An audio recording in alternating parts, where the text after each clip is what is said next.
Hola a todos, hoy vamos a hablar sobre trastornos hipertensivos en el embarazo, un tema de suma importancia a la hora de la urgencia obstétrica y en todo el transcurso y la evolución del embarazo, incluyendo el control prenatal, que va a ser un momento en el cual debemos de tener los parámetros bien claros para poder identificar esta patología y evitar desenlaces fatídicos tanto para la madre como para el feto o posterior desarrollo del recién nacido. Yo soy Luis Felipe Naranjo Ochoa, estudiante de quinto año de medicina en la Universidad Libre y hoy vamos a revisar este tema. Lo primero que tenemos que hacer es identificar qué es, y es un conjunto de trastornos que tienen en común dos situaciones. La primera es que van a ocurrir durante la gestación o que están inducidos por este, y lo segundo es que vamos a tener un aumento en las cifras de tensión arterial. Como lo veníamos hablando, son una de las complicaciones obstétricas más frecuentes y de no poderlo diagnosticar a tiempo se suben los índices de morbimortalidad materno-fetal en los países en vías de desarrollo como el nuestro. La hipertensión arterial se va a definir como la existencia de una presión arterial sistólica mayor o igual a 140 milímetros de mercurio o una diastólica mayor o igual a 90 milímetros de mercurio. Importante que deben de ser tomadas en dos ocasiones separadas con un intervalo de 2 horas entre toma y toma. Si después de la segunda toma vemos que las cifras tensionales persisten, nos da criterio diagnóstico para esta patología. La incidencia de esta es entre un 6 a un 8% de todas las gestantes y es la primera causa de morbimortalidad materna en nuestro país.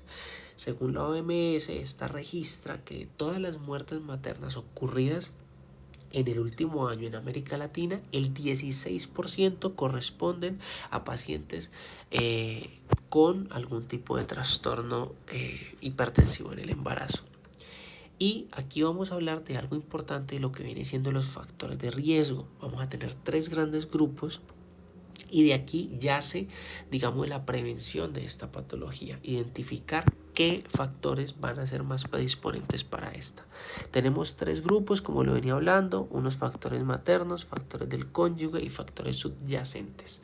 Lo primero, la historia previa de preeclampsia, que la paciente tenga una edad digamos menor a 15 años o mayores a 40, que haya tenido historia familiar de trastornos hipertensivos, que tenga embarazo gemelar, que sea nulípara, es decir, que no ha tenido hijos aún, y hablar de que el riesgo de preeclampsia aumenta 1.3 veces en el segundo embarazo, es decir, que si en tu primer embarazo tuviste preeclampsia, pues en el segundo vamos a tener que tener mucho cuidado y tratarte porque se aumenta el riesgo. En los factores del cónyuge vemos que la primipaternidad, el embarazo adolescente, exposición limitada a esperma, inseminación artificial, donación de ovocito o que el cónyuge hijo de la madre pues haya tenido una historia con preeclampsia.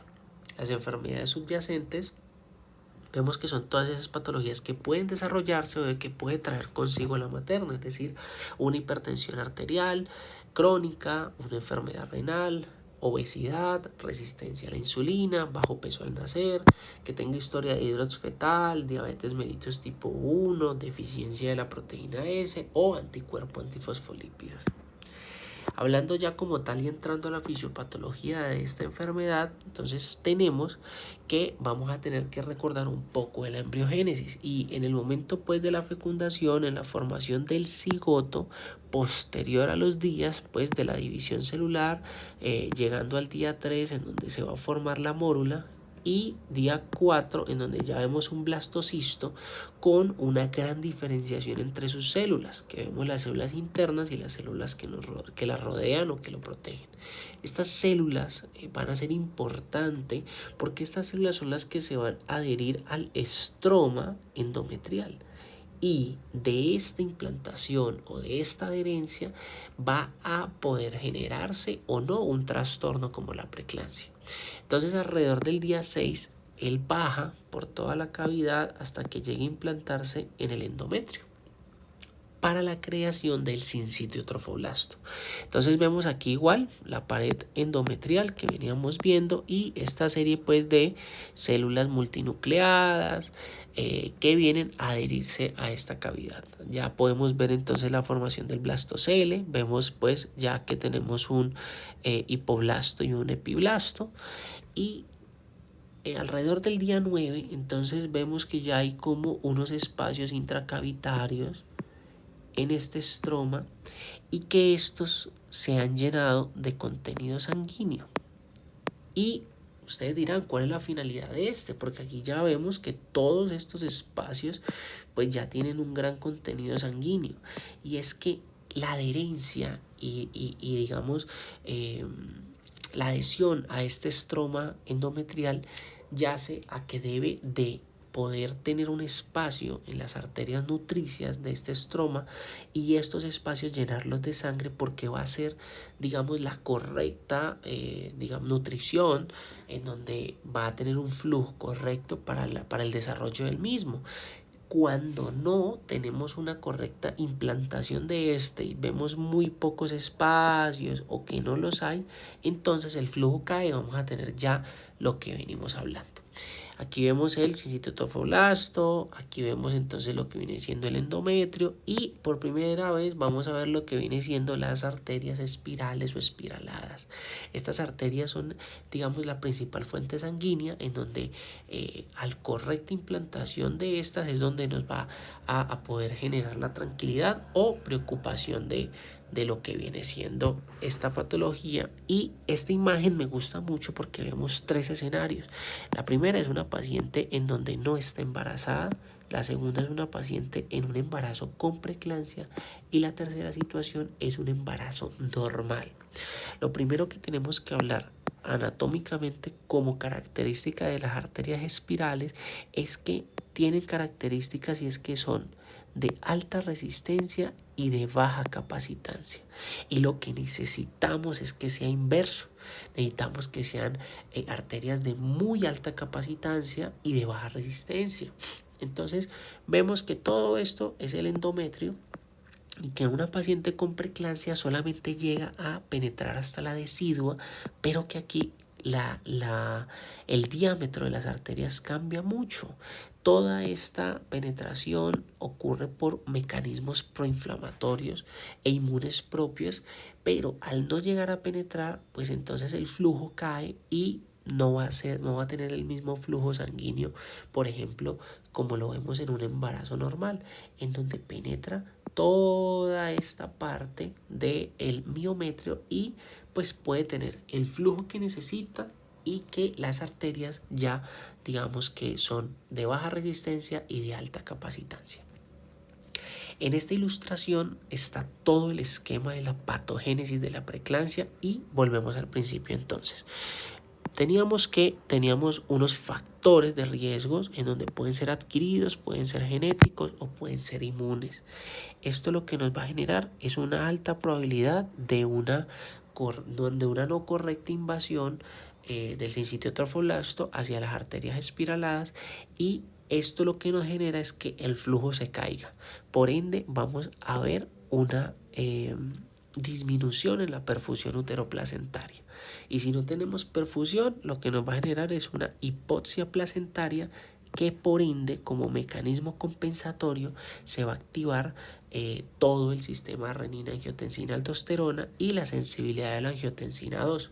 Por ende, entonces, pues va a ser como el mecanismo compensatorio de que si el flujo cayó, pues nos va a aumentar el cronotropismo. Y de aquí vamos a tener unos factores proinflamatorios. Estos factores proinflamatorios nos va a generar unos vasoespasmos y al final de todo lo que nos genera es una caída en el flujo hepático y renal. Por eso vemos que en uno de sus signos o síntomas o de sus maneras un poco más complejas o graves vamos a ver el aumento de las enzimas hepáticas y la aparición de proteinuria. Además de esto, vamos a tener unos microtrombos en la microvasculatura y por ende pues vamos a tener como si fueran piedras viajando en un río y se van a chocar estos microtrombos con los eritrocitos. Por ende también va a aparecer lo que viene siendo la hemólisis y el consumo de plaquetas tratando de reparar digamos esta situación. Ya en una etapa un poco más compleja sabemos que la fisiología normal del embarazo aumenta su volumen, aumenta la volemia y al tener digamos ya un estado con un alto grado de volemia y aumentar pues entonces viene pasando lo que viene siendo las cardiopatías o el edema pulmonar agudo. También donde la fase final de la enfermedad y la fase más grave es un edema cerebral, en donde vamos a tener los síntomas premonitorios, donde ya hay una alteración del sistema nervioso central, como lo viene siendo los fosfenos, los acúfenos y todos estos que nos van a generar pues lo que viene siendo la eclampsia, que ya van a ser convulsiones debidas a esto. En cuanto a la clasificación, entonces se va a separar en dos, digamos, grandes aristas si la diagnosticamos menor a las 20 semanas, entonces hablamos de una hipertensión arterial crónica, es decir, una hipertensión arterial que ya traía consigo la madre y que debemos de tener en cuenta, pero no es inducida por el embarazo. Si la tratamos y la diagnosticamos después de las 20 semanas, entonces tenemos que preguntarnos, ¿hay proteinuria? Si hay proteinuria, hablamos de una preeclampsia. Si no hay, entonces de una hipertensión gestacional. Si hablamos de preeclampsia, entonces vamos a ver si hay unos criterios de gravedad o no. Si no hay, es una preeclampsia leve y si la hay, es una preeclampsia grave. Si vemos que entonces existe hemólisis, trombocitopenia, disminución de estas o aumento de las enzimas hepáticas, pues entonces ya vemos que hablamos de un síndrome de HELP. Y si hay convulsiones, hablamos ya propiamente de una eclampsia, que es la manera más grave y que tenemos que tener más precaución con esta. Tenemos unos criterios claros de hospitalización y es una presión arterial sistólica mayor o igual a 160 milímetros de mercurio y o una presión arterial diastólica mayor a 110 milímetros de mercurio. También tenemos un compromiso de la unidad fetoplacentaria, que se haya presentado una IVA, una interrupción del embarazo, que tengamos una sospecha de hipertensión crónica secundaria o una sospecha de que tengamos pues algún tipo de sobreagregado ahí, como lo viene siendo pues la hipertensión crónica. En la preeclampsia, entonces vemos que es una hipertensión gestacional de novo que aparece después de las 20 semanas de gestación, en donde la diagnosticamos con una presión superior a 140/90 en dos mediciones, en donde importante tenemos que tener proteinuria, en donde se cataloga como 300 miligramos en orina de 24 horas o una relación procrea de más del 0.3. También digamos que cuando no podemos tener estos laboratorios o en un rural, importante, tenemos tirilla reactiva de proteína. Si nos sale 2 cruces o más, entonces tenemos 30 miligramos de proteinuria en orina espontánea y por ende ya podemos tener diagnóstico. Puede presentarse también posparto y en sus presentaciones más graves pues tiene daño a órgano blanco. En ausencia de la proteinuria, entonces podemos tener trombocitopenia menor a 100.000 unidades. También podemos tener insuficiencia renal, una creatinina mayor a 1.1, compromiso de la función hepática, lo que veníamos hablando, edema pulmonar o síntomas visuales o neurológicos. Entonces, la clasificación la hacemos una preeclampsia con criterios de severidad o sin criterios de severidad. Si hablamos de preeclampsia sin criterios de severidad, entonces vamos a ver que viene siendo todo lo mismo que hemos venido hablando, pero vamos a tener una, digamos, experticia a poder mirar un examen físico pues exhaustivo, en donde podemos encontrarnos un dolor de cabeza que viene siendo de predominio occipital, cambios en la visión, un examen de fondo de ojo, de pronto un edema retinal, un papiledema, pero también síntomas digamos que nos dan de pronto sugestivos de congestividad y edema pulmonar, una edematización o que tengamos unas alteraciones ya a nivel del sistema nervioso central. El manejo pues viene siendo ecografía para poder determinar el crecimiento fetal cada 3 semanas. Importante la monitorización estrecha de la presión arterial 2 veces por semana, monitorización fetal 2 veces también por semana, pruebas de laboratorio semanales para mirar cómo está en rangos y en metas esta paciente y manejo antihipertensivo de la presión. Importante está digamos, estas pacientes, como vienen estando acostumbradas a unas presiones altas, porque es el mecanismo compensatorio de ellas para poder mantener el flujo, nosotros no tenemos que tumbarle la presión, tenemos que bajarla de una nivel de crisis o de un nivel de diagnóstico, pero tampoco queremos que tengan una presión, digamos, muy baja, porque le tumbaríamos el flujo y nos pues daría más problemas a futuro. El tratamiento con preeclampsia no severa es una mujer con un embarazo a término hasta menor a las 37 semanas. En el tratamiento pues se hace la finalización del embarazo, es una paciente con indicación para desembarazarla y trabajo de parto, RPM, digamos la evolución materno-fetal, todo lo que tenga digamos como un síntoma de preocupación lo vamos a tener allí, pero siempre vamos a tener como indicación desembarazar antes de las 37 semanas. Ya tenemos una preeclampsia con criterios de severidad y uno de ellos y el más importante es la presión arterial. Toda paciente que veamos con cifras mayores a 160-110 ya nos da un criterio de severidad. Lo que veníamos hablando, plaquetas inferiores a 100.000, ya compromisos de la función hepática, dolor persistente en cuadrante superior derecho. Tenemos también una insuficiencia renal, el procrea, la creatinina, edema pulmonar y ya un inicio de síntomas del sistema nervioso central. ¿Qué se viene acompañada? Una cefalea intensa que no mejora con analgesia. Es una cefalea holocraniana. La paciente te refiere que es como si tuviera un casco. La presencia ya de escotomas, de fosfenos, de acúfenos, y vemos que los reflejos osteotendinosos se encuentran aumentados, lo que nos da también a pensar de que ya hay un deterioro del sistema nervioso central.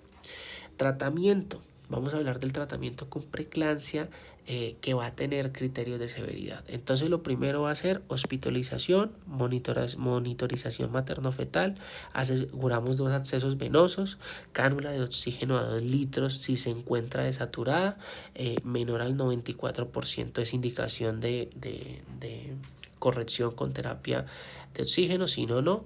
Colocamos sonda vesical y iniciamos un goteo del sulfato de magnesio intravenoso, 4 gramos iniciales cada 20 minutos que van a ser diluidos en 250 cc de solución salina, y luego continuamos 1 gramo cada hora por 24 horas. También tenemos el manejo antihipertensivo agudo, que puede realizarse con nifedipino de 10 miligramos, acción inmediata y valorar a los 15 minutos.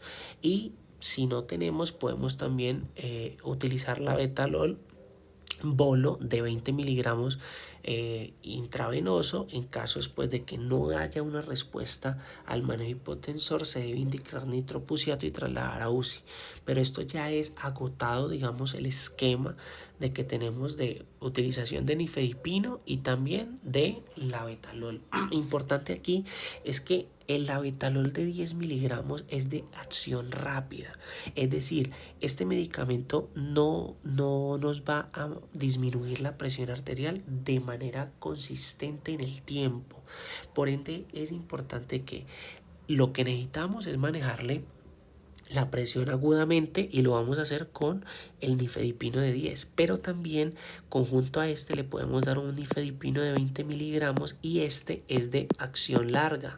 Lo que nos va a hacer es que nos va a disminuir la presión arterial en el tiempo y pues vamos a tener, digamos, una terapia mejor. Igual el labetalol es de acción rápida. Y se hace lo que veníamos hablando acá de acción prolongada, 30 miligramos cada 8 horas. En la eclampsia, entonces ya vemos que tenemos presencia de convulsiones y tienen la característica de ser tónico-clónicas generalizadas de novo. Nunca la paciente había presentado esto y pues se puede dar antes, durante o después del parto. Es más común en el tercer trimestre del embarazo a partir de las 37 semanas o en el posparto. La característica de estas convulsiones es que no va a tener posictal, es decir, la paciente se recupera de las convulsiones y va a decir, mira, yo me siento perfecta, no me siento cansada, no me siento agotada, la recuperación es inmediata, característica contraria a lo que viene siendo una convulsión. Cuando encontramos el posictal, el paciente letárgico, cansado, que se siente mal, que no se recupera inmediatamente, sino que se recupera con el transcurrir de las horas. Y esa es una característica importante de la eclampsia, que no tenemos posictal. Síntomas premonitorios, entonces tenemos cefalea holocraniana, tinnitus, fosfenos, acúfenos, epigastralgia y dolor en cuadrante superior derecho fuerte y una hiperreflexia de los reflejos osteotendinosos. Entonces pues ya esto viene siendo por una irritación cortical secundaria a un edema cerebral. Manejo, igual colocamos una sonda Foley, iniciamos goteo de sulfato de magnesio endovenoso 4 gramos iniciales en 20 minutos, que lo vamos a diluir a 250 cc de solución salina al 0.9 y luego continuamos 1 gramo para completar las 24 horas. Aseguramos vía aérea. Si presenta nuevo episodio convulsivo y está en un proceso de remisión, impregnamos nuevamente y podemos incrementar la infusión a 2 gramos hora. Si la tensión arterial, digamos que no la podemos manejar, es mayor a 160-110, entonces tenemos pues un manejo antihipertensivo agudo con nifedipino de 10, acción inmediata, y valoramos cada 5 minutos, hacemos el perfil de preeclampsia.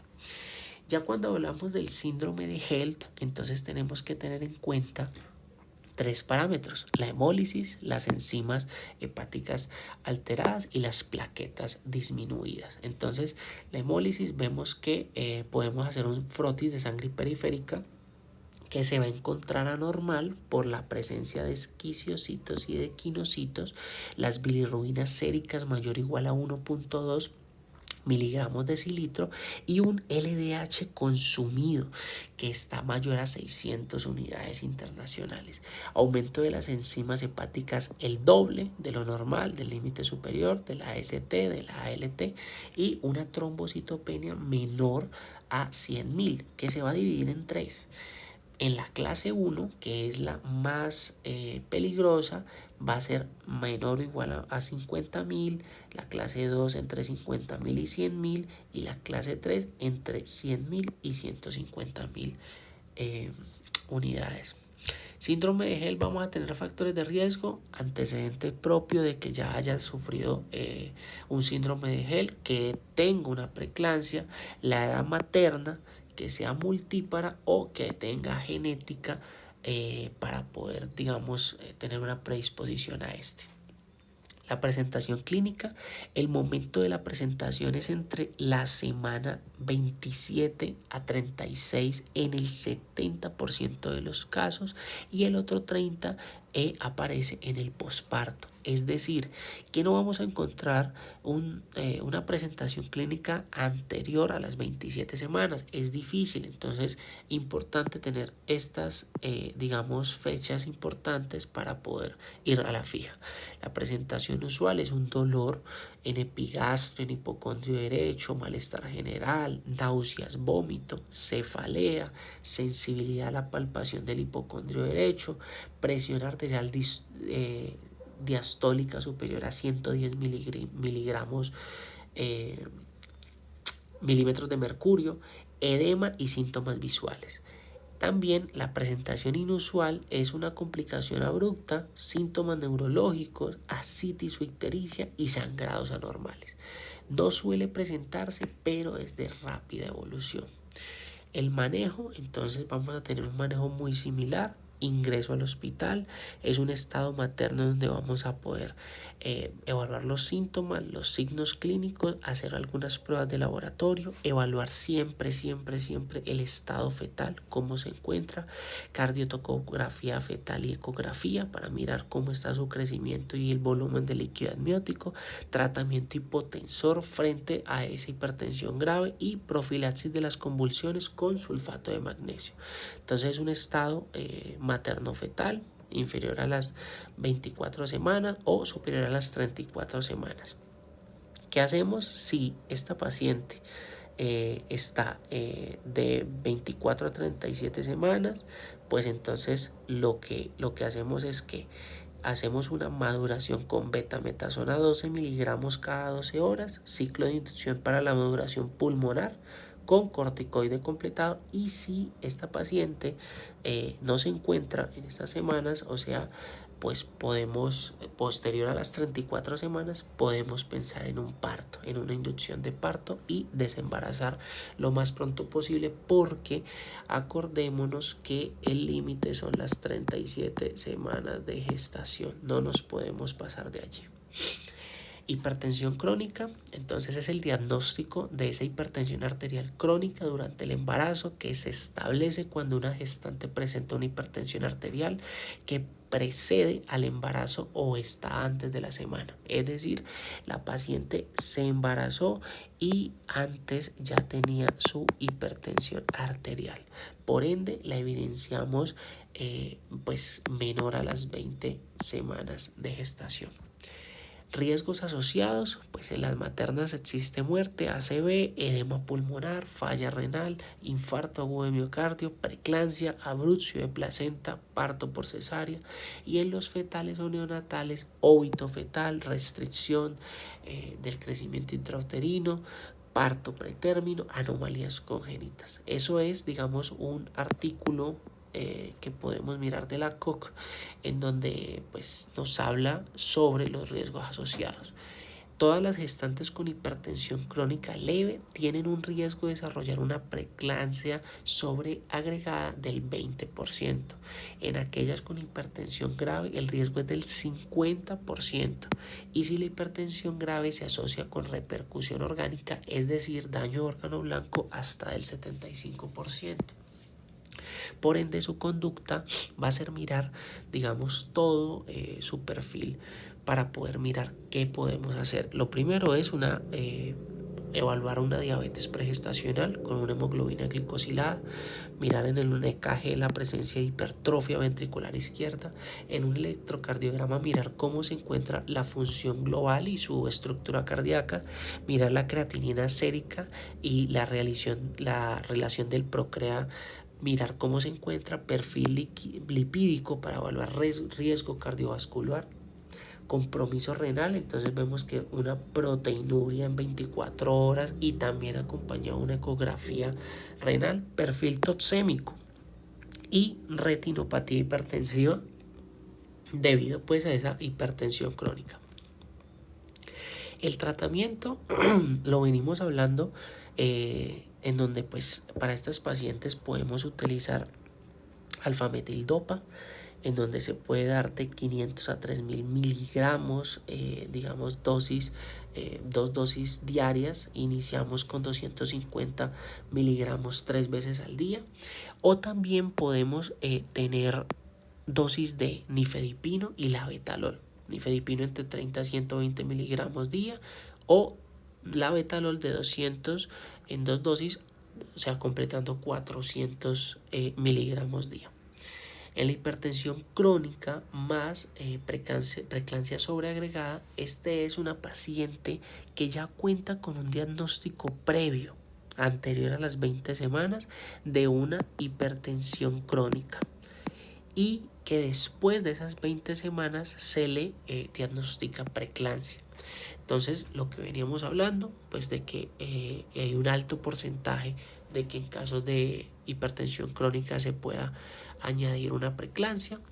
Y las características clínicas es que son unas pacientes que destacan por un empeoramiento o de una hipertensión resistente a varias líneas antihipertensivas, en donde hay una disfunción de órganos diana fuerte, una reaparición de una proteinuria mayor a 300 en 24 horas, de una rápida evolución, y es una paciente que es, digamos, difícil un diagnóstico porque va a ser secundaria también a problemas renales. Entonces en estas pacientes se puede llegar a presentar proteinurias que aparezcan desde el inicio del embarazo, llegando así a enmascarar como tal la preeclampsia sobreagregada.